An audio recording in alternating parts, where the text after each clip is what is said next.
The Yoruba people of West Africa built one of the ancient world's great civilizations. They developed complex systems of governance, philosophy, medicine, and art long before those systems were written down. And at the living center of all of it was a sacred tradition that explained the world in the most direct way possible, by making the forces of nature divine. In the Yoruba understanding, a storm was not blind atmospheric pressure. A river was not simply water moving through land. The wind was not random. Every force that moved through the world had consciousness behind it. It had will, personality, history, and intent. These conscious divine forces were called the Orishas, and the Yoruba knew each of them by name, understood each of their characters, and organized their entire sacred and social life around their relationship with them. Today, we follow one Orisha in particular. She was the goddess of winds, storms, lightning, and transformation. She was the guardian of the dead, the divine force who stood at the boundary between the world of the living and the world of the ancestors, and who governed the crossing between them. She was a warrior of the highest order, a sovereign of the marketplace, and the keeper of the masquerades through which the dead returned briefly to walk among the living. She was immediate, she was powerful, and she was not to be taken lightly. Her name was Oya. Before we go further, if this is your first time on this channel, welcome. We are building a series here, one deity at a time, and we go deep. Take a moment to subscribe and follow along so you never miss an episode. Your presence here is what makes this work possible. Now, back to Oya and where her story truly begins. The first thing to understand about Oya was her name, because in Yoruba thought, a name was never merely a label. A name was the innermost truth of a thing, its essence expressed in sound. In the Yoruba language, Oya means she who tears. The name comes from the verb ya, meaning to tear, rip, or wrench apart, and it perfectly captures her nature and the way she moves through the world. Oya tears open the sky before a storm, rips through enemy ranks, strips away what is finished so something new can emerge. She even tears open the boundary between the living and the dead, allowing the ancestors to pass through. Every act of destruction she performs creates space for transformation. Oya was also the name given to the Great Niger River, one of the most powerful rivers in Africa. This was not metaphor or poetic tribute. The river was Oya, her body carved into the land, her force made visible. When the Niger flooded, it tore through the landscape, destroying crops and settlements, only to withdraw and leave behind fertile silt that renewed the soil. It gave and took in the same motion. The river behaved exactly as Oya did, unpredictable, violent, and ultimately life-giving. In Yoruba sacred geography, rivers were thresholds, boundaries between territories, communities, and worlds. A great river was a great crossing. Oya, who governed all passages between states of being and stood at the gate of the cemetery, was the natural sovereign of the Niger. The river was not merely water moving through land, it was the boundary itself, and boundary governance was Oya's defining role. The storm cycle deepened this identification. Storms brought rain, rain swelled rivers, and swollen rivers flooded the land. In Yoruba understanding, these were not separate events, but one continuous movement of divine will. Oya commanded the winds and storms above. The Niger carried that same force across the earth below. The same presence moved from charged sky to rain-soaked soil, reshaping everything it touched. Oya was also known as Yansa, sometimes rendered Iansa, a name associated with the number 9. She was called the Mother of 9, and 9 followed her everywhere. 9 winds, 9 colors, 9 thresholds. In Yoruba sacred numerology, 9 was the number of completion, the full final point before something ended and the next thing began. Oya's identity was defined by multiplicity and motion. She was never fixed, never singular, always becoming. Oya did not have a birth narrative in the way many other deities do. No named parents, no recorded womb, no moment of first breath. Like most Yoruba Orishas, her existence belonged to primordial time. She was understood to have been among the first forces sent forth by Olodumare, already fully herself before the human world had taken shape. What the tradition did preserve with precision was where she was most fully present: the northern reaches of Yorubaland, near the Great Bend of the Niger River. This was not accidental. It was the convergence of four forces that made the north the place where Oya's presence was strongest and most immediately felt. The first was the river itself. The Niger did not shape all of Yorubaland equally. Its Great Bend, where it widened and flooded with the greatest force, cut through the northern region of what is now Kwara State. Here, communities lived most directly under the river's authority. Since Oya and the Niger were understood as one being, she was most fully present where the river was most powerfully expressed. The second was the town of Ira, also known as Ira Orangun. Oral tradition identifies it as one of Oya's principal sacred centers, a place where her worship was especially concentrated and where the land itself was believed to carry her presence with unusual intensity. The third was the Oyo Empire, the most powerful political state in Yoruba history, whose heartland lay in the north. Shango, the Orisha of thunder and lightning, and the figure most closely associated with Oya, originated there as the fourth Alaafin, or king, of Oyo before his deification. Oya's bond with Shango thus tied her not only elementally but historically and politically to the north, to the land where Oyo's power rose, fell, and was preserved in sacred memory. The fourth was the Harmattan, the great dry wind that swept south each year from the Sahara. It arrived from the north with a force that stripped trees bare, cracked the earth, and filled the air with red dust for weeks. It was the most physically dominant wind known to the Yoruba, and since Oya was the wind itself, the direction from which the greatest wind came was, inevitably, her direction. In primordial time, before her engagement with the human world, Oya existed as the buffalo. This was not a chosen manifestation or later transformation, but her original state of being. For this reason, the buffalo is her most sacred animal.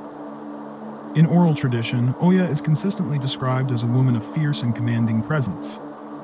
She is associated with maroon, burgundy, and deep purple, the colors of storm clouds and the charged sky just before a whirlwind descends. In many traditions, she wears a skirt woven from 9 distinct colors, one for each of her children and each of the 9 winds under her command. This garment is not ornamental. It is a material expression of her storm power, and in the legends, it possesses power of its own. Her weapons reflect both violence and authority. She carries an iron machete or broadsword wielded with ferocious skill, and an irakere, a fly whisk made from a horse's tail, used to drive away hostile forces and to summon the wind.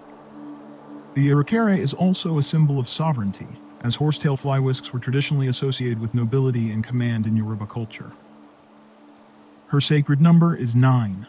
In Yoruba sacred numerology, 9 signifies completion, the closing of one cycle and the opening of the next. It marks the threshold where transformation occurs, and Oya stands at every such threshold. Before she became the celebrated wife of Shango, the Orisha of thunder and lightning, Oya was married to Ogun, the formidable Orisha of iron, warfare, and the forest. Ogun was among the oldest of the Orishas, renowned for his raw physical power and his dominion over all things forged from iron: weapons, tools, chains, and the forge itself. The mythology did not preserve in detail the texture of life between Oya and Ogun, but they are clear about its end. Ogun was remembered as possessive and relentless, a force of unyielding permanence. His nature was iron, enduring, fixed, and resistant to change. Oya, by contrast, was movement itself. In some accounts, Ogun's constancy became a form of confinement. To remain with him was to risk being hardened into something she was not. The wind cannot be contained by iron, and Oya, who was the wind, eventually broke free. What carried her away from Ogun, and what ultimately bound her to Shango, is preserved in one of the most celebrated narratives of Yoruba sacred tradition, the legend of the Buffalo Woman. In her primordial state, Oya roamed the savanna as a buffalo. When she wished to take human form, she removed her buffalo hide, hid it near the riverbank, and stepped into the water, emerging as a woman of striking beauty and presence. When she was finished, she would return to the river, reclaim her hide, and move back into the wild. One day, a hunter came to the river. In oral tradition, he is remembered as skilled and perceptive, a man capable of recognizing power when he encountered it. Hidden among the reeds, he found Oya's buffalo hide and understood at once that it was something extraordinary. He took it.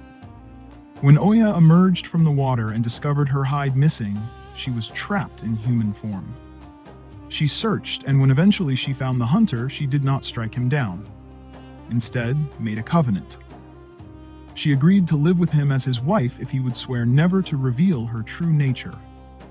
The hunter swore the oath, and Oya lived among his people as a woman.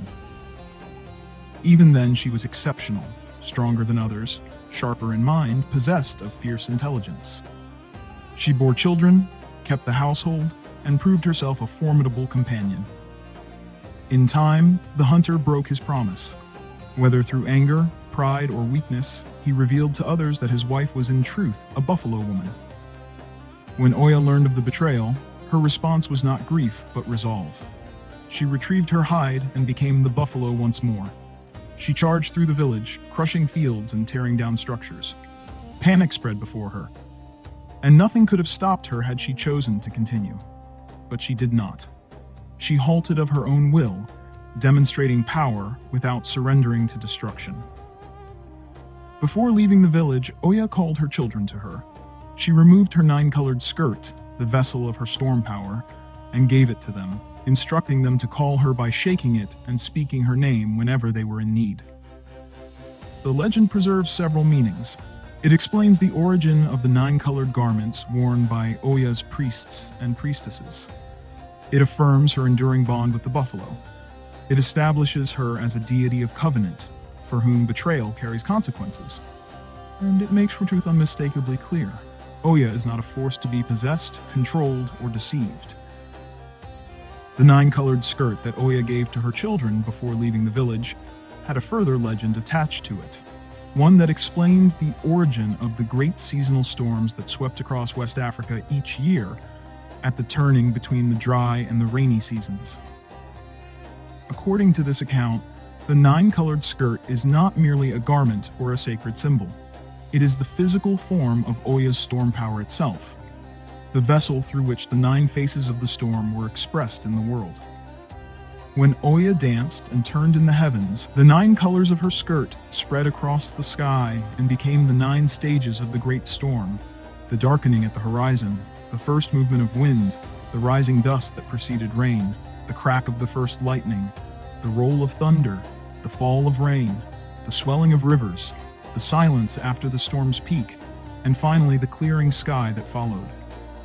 When the farmers of Yoruba land looked at the sky and saw the great transitional storms gathering, violent and sometimes destructive, but always necessary, they understood them as Oya in motion. She was preparing the earth for the season to come, clearing what was finished so that what was next could begin. Oya's relationship with Shango, the Orisha of thunder, lightning, and royal authority, was the most celebrated partnership in Yoruba mythology, and also one of the most carefully examined. Shango had multiple wives. Oshun, the Orisha of rivers and sweetness, was among his consorts, as was Oba, the Orisha of domesticity. But it was Oya who was his warrior companion, the one who did not remain at home when Shango went into battle, but who ran ahead of him. The relationship between their powers was described with great precision in the oral tradition. Shango commanded fire, thunder, and lightning.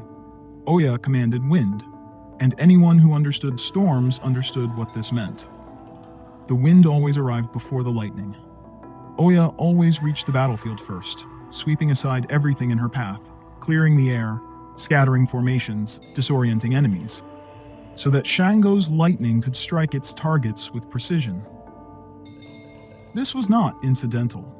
The Yoruba understood this as a cosmic arrangement, that wind and lightning were paired by design, that they were most powerful together, and that the partnership between Oya and Shango was the natural expression of that design made personal. There was also the matter of fire breathing. In several accounts within the Ifa literary corpus, Oya was herself described as capable of breathing fire, not a power she borrowed from Shango, but one she possessed in her own right. making her not merely Shango's ally in battle, but his equal in terms of the heat and destruction she could bring to a field. The Ifa corpus contained praise poetry in which Oya and Shango were described as twin flames, distinct in character, but inseparable in effect. Oya also carried her own weapons into every battle, her broad iron sword, her irukere, and the full force of the storm she embodied. Enemies who saw the wind gather on the horizon, who felt the air begin to move with that charged, expectant quality that preceded major storms, knew that Oya was coming. They did not face simply a warrior, they faced weather. Among the warrior legends of Oya, one was recalled in the oral tradition specifically as a demonstration that her power was entirely her own. In this account, Shango had entered a battle and found himself at a disadvantage. His enemies had gathered in sufficient numbers and formation that even his lightning had not broken them. He called for Oya. She came as a whirlwind. The wind she brought was not a gentle force. It was a spinning column of such intensity that Shango's enemies could not stand upright, could not see, and could not hold their weapons. Their formations dissolved.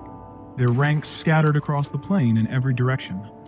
The whirlwind moved through their lines with surgical destruction, striking at their cohesion, not simply at their bodies. When the wind died, the battle was decided.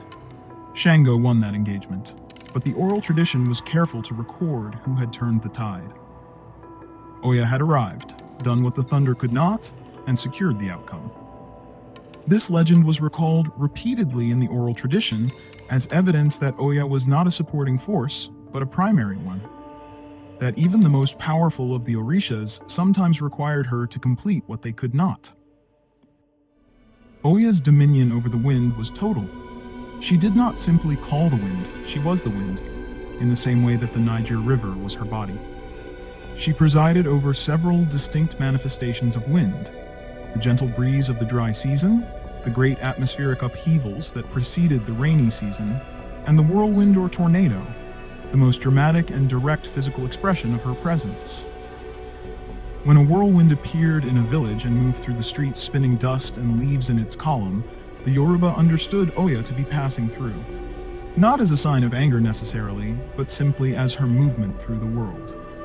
She also governed the quality of the air before a storm, the charged, electric feeling that settled over the land when something enormous was about to happen.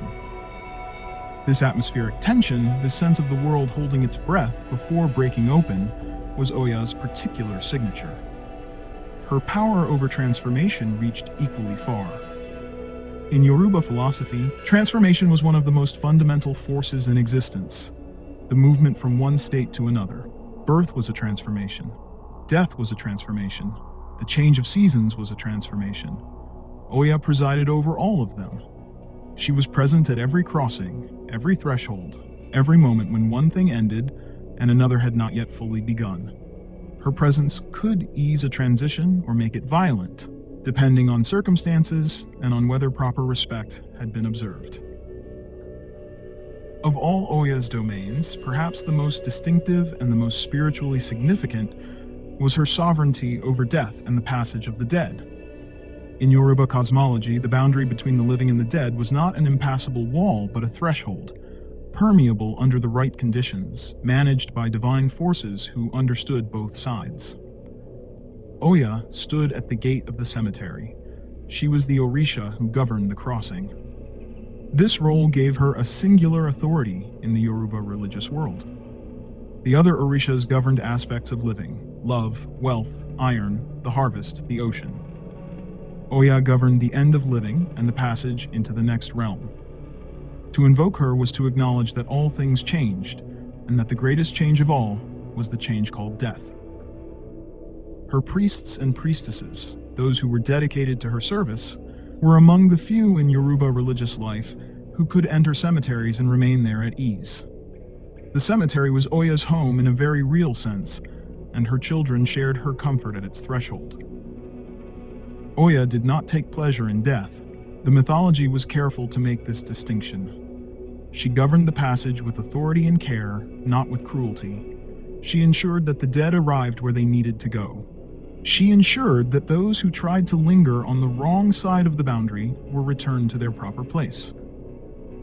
Oya's connection to the dead extended into one of the most important ritual traditions in all of Yoruba religious practice, the Egungun masquerades. The Egungun were not performances in the theatrical sense. They were understood as literal visitations. The ancestors, those who had died and passed into the next world, returned during the Egungun festivals and walked again among their living descendants, inhabiting the costumed, masked figures that moved through the village. The belief was precise. During the masquerade, the boundary between the worlds opened, and the dead came through. Oya was the Orisha most intimately connected to this tradition. In one account preserved in the oral tradition, she was the one who first revealed the Egungun masquerade to human beings, who taught them how to open the boundary, how to call the ancestors through, how to receive them properly, and how to close the boundary again when it was time for the dead to return to their world. In other accounts, she was the guardian who stood at the threshold during the masquerade, managing the crossing in both directions, ensuring that the dead did not stay too long and that the living did not cross too far. Because the Egungun represented the ancestors, and because the ancestors were under Oya's protection, the masquerades themselves were understood as extensions of her power and her presence. When the Egungun moved through the village, Oya moved with them. The mythology records the devastating loss of Oya's 9 children, whom most scholars believe she bore with the hunter. As a primordial Orisha, Oya herself was immortal, but her children were not. Their mortality was not treated as a single catastrophe, but as 9 distinct losses. 9 moments in which Oya stood at the threshold she governed and carried one of her own children across it. In some strands of the oral tradition, these children did not simply pass into silence.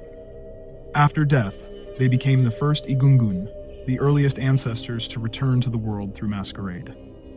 Through them, the boundary between the living and the dead was crossed not only once, but ritually, again and again.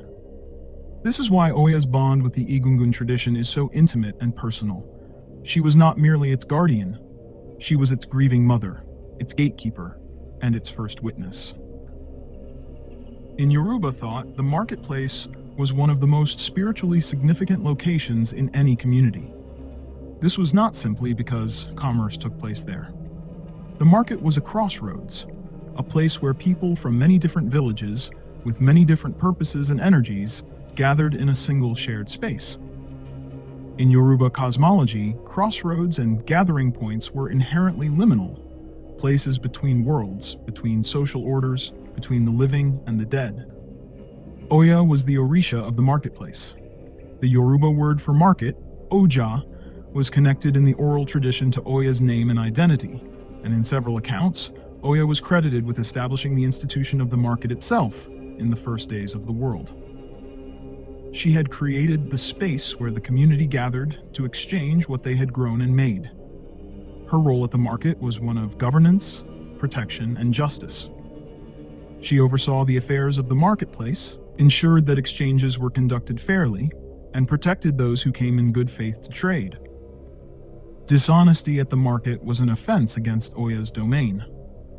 The marketplace was also understood as a place where the spirits of the dead could move freely, because it was a crossroads, and crossroads were where all kinds of energies intersected. This connected Oya's role at the market directly to her role at the cemetery. In both places, she stood at the junction between one world and another, managing what passed through. Like all Orishas, Oya was bound by sacred prohibitions, things she did not permit, offerings she rejected, and actions that marked the limits of her authority within the cosmic order. One of the most consistently recorded of these concerns sheep, particularly cooked mutton. Across many Yoruba traditions, Oya was said neither to consume nor to accept offerings of it, and her devotees observed this restriction as an expression of fidelity. While the explanation for this taboo varies by region, its existence is remarkably uniform in the oral record. The most commonly cited account attributes the prohibition to an act of loyalty shown to Oya by a sheep or ram at a moment of need. In gratitude, she is said to have declared that neither she nor her children would ever consume the animal. The sheep had served her, and so it was placed under her protection. Yet the details of this story are fragmentary. Scholars reference the tradition, but do not preserve a complete narrative. Unlike the legend of the Buffalo Woman, this account survives only in outline, with no consistent agreement on when the act occurred or what form it took. A second strand of interpretation links the taboo to Oya's authority over the Egungun. In some Yoruba communities, rams held a specific ritual role in Egungun ceremonies and were therefore considered sacralized. Because Oya governed the Egungun and the threshold they crossed, consuming the animal may have been understood as a violation of the sacred domain she ruled.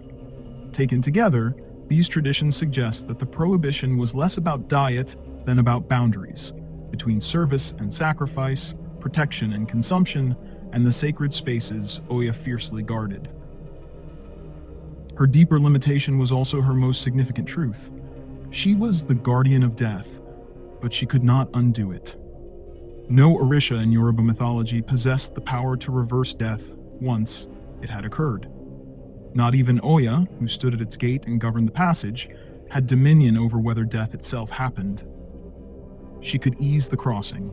She could honor the dead. She could bring their voices back to the living through the Egungun masquerades. But death was permanent, and her role was to manage it with dignity, not to override it. In the same way, her power over transformation had a natural scope. She transformed things from one state to another. She did not create from nothing, and she did not sustain things in the same state forever. She was the force of change itself, which meant that she was most powerfully invoked at moments of transition, when change was already in motion. She was less at home in moments of settled continuity. Stability was not Oya's element. The space between one thing ending and the next beginning, that was where she lived and where her power reached its fullest expression.